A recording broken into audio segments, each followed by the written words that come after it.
कैसे हैं। कहता है कि सफल कल भी था, सफ़र आज भी है। सफ़र कल भी था, सफ़र आज भी है। माना कि कुछ उम्मीदें टूट गए और लेकिन कुछ ख्वाहिशें आज भी अधूरी है। मैंने कल आपको ज़रूर बताया था पंचायती राज व्यवस्था और कैसे जुड़े हुए लोग हैं। गांव के किस प्रकार सुचारू किया जाए, गांव को कैसे सुव्यवस्थित ढंग दिया जाए, इसके लिए जो है कुछ चीज़ें महत्वपूर्ण हो जाता है जो आम लोगों तक पहुंचाया जा सके और आम लोग ही इसका सर्वे सर्वा हो और उसका मालिक भी आम जनता के ही किसी एक को किया जाए, तब जा कर के ये होता है। सहकारिता जो होता है खास करके ग्रामीण क्षेत्रों में देखा जाता है। सहकारिता में गांव के ही लोग क्या करते हैं, मिलकर काम करते हैं।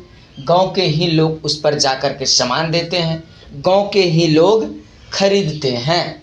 जिसके पास उत्पादन हो रहा है वो बेचते हैं, जिसके पास उत्पादन नहीं है वह खरीदते हैं।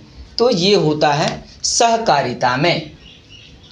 तो हमारे प्यारे बच्चों, आज भी हम आपको यही बताने वाले हैं कि सहकारिता मतलब मतलब सहयोग, कारिता मतलब करने वाला, सहयोगों के द्वारा ही क्या होता है, काम किया जाता है। करा कि बहुत से स्थानीय लोग मिलकर किसी संस्था को निर्माण करें और या फिर कंपनी को क्या करें, बढ़ावा देती है। तो इस स्थिति को सहकारिता कहलाता है। क्या कहलाता है? सहकारिता। जैसे डेयरी फार्मिंग, दूध के लिए, तो सहकारिता के जो अध्यक्ष होंगे वो क्या करेंगे, सबका दूध खरीदेंगे। जिसके यहाँ सहकारिता कायम बना होगा, दूध खरीदते हैं, उस दूध की जांच होगा। फिर जिसके पास दूध का उत्पादन नहीं आवश्यकता है तो वहाँ से दूध खरीद सकता है और वह दूध से बहुत सारा काम होता है। होटल वाले खरीदते हैं, मेवा मिष्टी मलाई के रूप में वो क्या करते हैं, प्रयोग करते हैं। तो ये चीज़ें होती है। करा यह स्थानीय लोगों द्वारा बना होता है। इसको बनाने के लिए सरकार की ज़रूरत नहीं है, गांव के ही लोग मिलकर के इसको बनाते हैं और स्थानीय लोग की ही सहायता करता है। कहने का मतलब है गांव के लोग बनाया तो उसका सहयोग भी कौन करेगा, गांव के ही लोग करते हैं। अन्यथा जो ग्रामीण क्षेत्रों में वास करते हैं उन्हीं की ज़रूरत है, ना कि किसी और की। और यही लोग मिल करके उसको चलाते हैं। कैसे आगे ग्रोथ किया जाए इस पर ज़्यादा फोकस दिया जाता है और काम भी होता है। सरकार इन संस्थानों पर विशेष ध्यान देती है।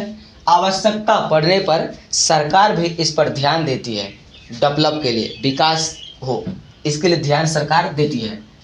इन संस्थानों पर टैक्स कम लिए जाते हैं, नहीं के बराबर में टैक्स लिया जाता है, नाम मात्र।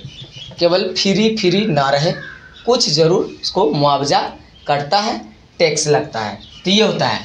अब है भाग 10 का क में।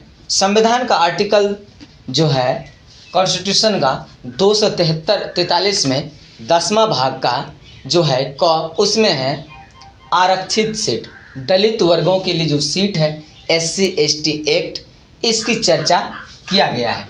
कब? 1989 में। कब दोस्तों?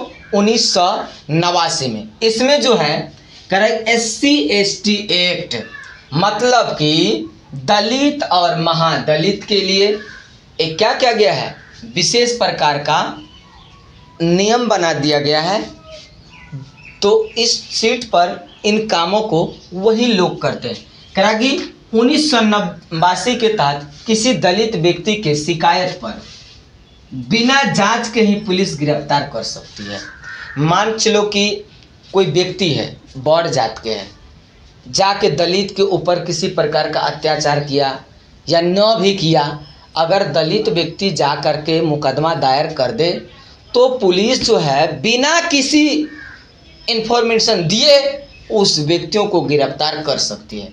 तो इसीलिए कहा था दलित सबसे पंगा न लो। मुसर बतर से कौन पंगा लेगा? एगो ब्राह्मण आके पंगा ले ले, पता चला सारा ब्राह्मण की टोली खाली हो जाएगा। पुलिस पूछेगा नहीं किसी को, पूरा गिरफ्तार करना शुरू कर देगा। तो ये प्रावधान बनाया गया कब? 1989 ईस्वी में बनाया गया। अनुच्छेद 244 क्या है? अनुच्छेद 244 का क में असम राज्य के जनजाति की प्रशासन की चर्चा है। जो असम जात में है, असम राज्य में, वहाँ कुछ प्रजाति लोग हैं, उसके लिए एक विशेष कानून तय किया गया और वह कानून के दायरे पर ही काम होता है, जो जनजातियों की समस्या को सुलझाने के लिए किया जाता है। तो असम के जनजाति लोग और इसका फायदा अच्छा खासा उठा लेते हैं, जो खास करके कब तय किया गया था? संविधान जब बना था तो बाबा भीमराव अम्बेडकर बहुत सारी चीज़ों को जिक्र किए थे, तब जाकर के संविधान बन करके हमारा तैयार हुआ। बताया अभी तुरंत आपको कि जो जजें होती हैं, इनकी जो चर्चा की मैंने, कई तरह के विवादों को निपटारा किया जाता है। भाग 10 में जो है अनुच्छेद 245 से लेकर के 263, मैंने अभी चर्चा किया अनुच्छेद 243 और भाग 9।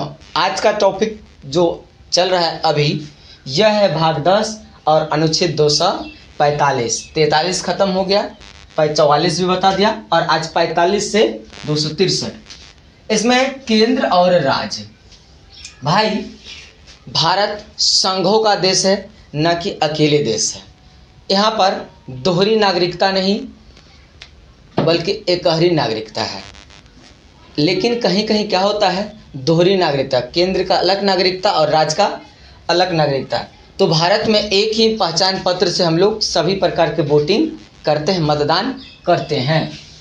राज्य सूची के विषय में, 1 वर्ष के लिए राज्य सूची जो है, राज्य को चलाने के लिए, कानून बनने के लिए, इसका राज्यसभा का जो सांसद होता है यह कानून बनाते हैं 1 साल के लिए। 1 वर्ष के लिए कानून राज्यसभा संसद को देती है। राज्य को चलाने के लिए कानून बनाए 1 साल के लिए, तो यह कौन देती है आदेश? राज्यसभा के सांसद को मिल जाता है और वह कानून बना लेती है। अनुच्छेद 253, संसद किसी भी अंतर्राष्ट्रीय संधि को किसी भी राज्य में लागू कर सकती है। मान के लिए कोई विवाद आया गया, उसको निपटारा के लिए कोई भी बात करनी है, उस पर जो नियम बनाया जाए, कोई ज़रूरी नहीं कि उस राज्य के राज्य सरकार से पूछा जाएगा तब लागू किया जाएगा। वह कहीं भी किसी भी राज्य में लागू कर सकता है, लेकिन ज़्यादातर केंद्र शासित प्रदेश में न करता है, नॉर्मल राज्य में करता है, ऐसा होता है। तो कार्य कर सकती है बिना उस राज्य के अनुमति से। राज्य सरकार आदेश दे या ना दे, वह कानून होगा। अनुच्छेद 263 में कारण नदियाँ राज्य सूची का विषय है।